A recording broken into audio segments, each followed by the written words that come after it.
Fiche de mathématiques, niveau CM, discipline mathématiques, matière arithmétique, chapitre les nombres décimaux, titre comparaison ou classement des nombres décimaux, durée 60 minutes, séance numéro 2, référence programme rénové, page 34, page 72, manuel de l'élève, page 120.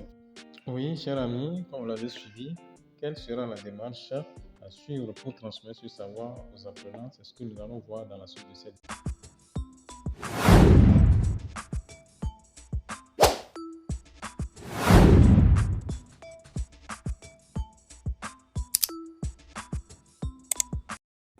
Donc, notre stratégie est toujours tracée dans un canevas à 8 colonnes. Donc, on peut noter objectif, étape, durée, activité, situation d'apprentissage, technique ou procédé, matériel ou support et enfin observation. Notons que notre leçon va se dérouler en 4 étapes. Nous aurons calcul mental, prérequis, savoir nouveau et enfin évaluation. Donc ici on reprend avec le calcul mental qui va durer 5 minutes, activité, résolution mentale des opérations et petit problème. Situation d'apprentissage, nous aurons résolver mentalement. Donc 20 fois 7 égale à combien? Combien divisé par 4 égale à 3? 81 moins 9 égale à combien? 56 plus 5 égale à combien? Donc ensuite on aura dans une classe, on dispose de 4 rangées de 5 bancs. Combien de bancs y a-t-il en tout dans cette classe? En technique, ou bien procédé, c'est PLM. Matériel à utiliser, c'est ardoise et craie. Voilà notre première étape qui est le calcul mental. Ensuite, nous aurons l'étape suivante qui est le prérequis qui va durer aussi 5 minutes. Donc, classer des nombres, classement des nombres entiers. Donc, classer dans l'ordre croissant des nombres suivants.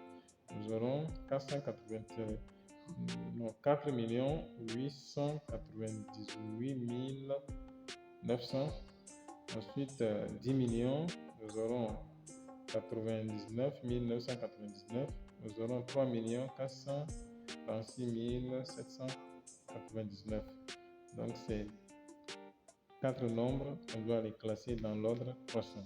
Ensuite, nous abordons maintenant le savoir nouveau qui va durer 40 minutes.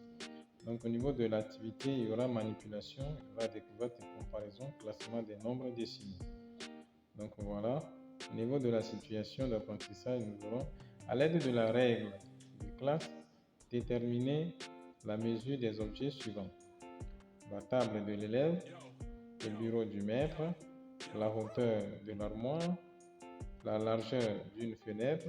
Donc voilà quelques objets entre autres qu'on va utiliser, on va déterminer les mesures. Donc ensuite, trouver ces mesures en mètres. Donc on va mettre ces mesures dans un tableau de conversion, dans un tableau des unités de mesure de longueur, et on va convertir en mètres.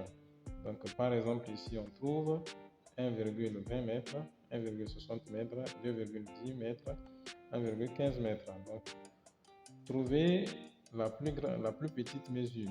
Donc, parmi les mesures relevées, les mesures trouvées, ici identifier la plus petite mesure parmi ces mesures.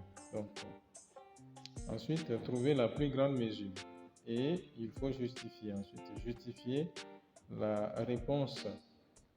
Donc, on doit être en mesure de justifier pourquoi telle ou telle est la plus grande ou bien la plus petite. Donc, là-bas, c'est un travail individuel. Et matériel à utiliser, il y aura règle, il y aura banc, il y aura table, bureau et armoire, tout ça comme support. Donc, ensuite, les nombres sont là. On a trouvé le plus petit et le plus grand. Et maintenant, on demande aux élèves de ranger ces nombres dans l'ordre croissant. Toujours, c'est un travail individuel. Maintenant, on va renforcer ce qu'on a fait, ce qu'on a trouvé au niveau de la découverte. Donc, on va faire un renforcement. Au niveau de l'activité, c'est identification des plus petits nombres. Au niveau de la situation d'apprentissage, c'est entourer le plus petit nombre. On présente deux nombres décimaux et on va entourer le plus petit. Donc, nous avons 49,09 et 45,859. Deuxième proposition, 125,359 et 359,001. Troisième proposition, 7,853 et 18,1. Quatrième proposition, 5 et 0,259. C'est un travail individuel. On va entourer le plus petit parmi les deux nombres proposés, les deux nombres décimaux proposés. Voilà une partie du renforcement. Deuxième partie, classement des nombres dans l'ordre décroissant au niveau de l'activité. Donc au niveau de la situation, classé dans l'ordre décroissant.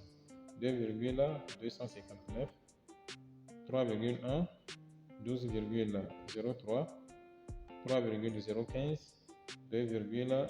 On va classer ces nombres dans l'ordre décroissant, c'est-à-dire du plus grand au plus petit. Ensuite, au niveau de la synthèse, on pose la question suivante. Comment compare-t-on les nombres décimaux? Donc, je dis toujours, la synthèse, forcément, on ne doit pas la mettre dans la préparation. C'est à faire avec les élèves. Donc, je peux toutefois dire ce que j'ai à mon niveau ici. Pour comparer et ensuite classer les nombres décimaux, on compare d'abord leur partie entière. La partie entière la plus grande correspond au plus grand nombre. Ce n'est qu'en cas d'égalité qu'on comparera les parties décimales. Complète les chiffres décimaux manquants par des zéros si nécessaire. Voilà notre synthèse, ce qu'on peut retenir de manière générale au niveau de la comparaison des nombres décimaux. Abordons maintenant la dernière partie qui est l'évaluation qui va durer 10 minutes. Donc au niveau de l'activité, classement des nombres décimaux dans l'ordre croissant.